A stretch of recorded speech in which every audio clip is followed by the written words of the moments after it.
Hello guys! So dahil biyernes ngayon, so for today's video, magluluto nga pala ako ngayon ng ginisang sayote at pritong pork liempo.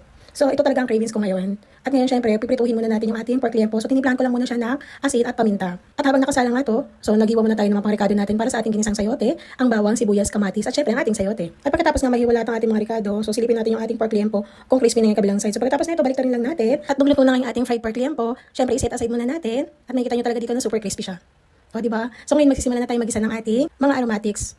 Pero syempre, sinimulan muna natin to yung ating giniling. Syempre, mas masarap talaga ang ginisang sayote kapag merong giniling. So, tiniplan ko lang siya ng ating patis. At pagkatapos, inilagay ko na rin yung ating mga aromatics. Pagkatapos nito, naglagay na rin ako dito ng ating pamintang durog. So, ito lang yung ating mga pampalasa. Halo-haloin lang natin. After nito, isunod na natin yung ating sayote. At naglagay na rin ako dito ng mga half cup lang ng water. So, dahil magtutubig pa naman yung ating sayote, takpan lang natin at hintayin lang natin siyang maluto. So, siguro mga saglit lang naman to. Hindi naman ganun katigas ang ating sayote. Medyo maninipis yung cut natin. So, tinipman ko lang siya. So, medyo kulang sa lasa. So, nag-add lang ako dito ng asin. Mga 1 minute na paghihintay. So, tikman muna natin yung ating piniritong pork liempo. At tutunan ang ating sayote. So, ilagay na natin siya sa ating baunan. Para sa mga kaopisina ko na manghihingi ng aming baon. Sayote po yan, hindi po yan spaghetti. At ito na nga. Thank you for watching.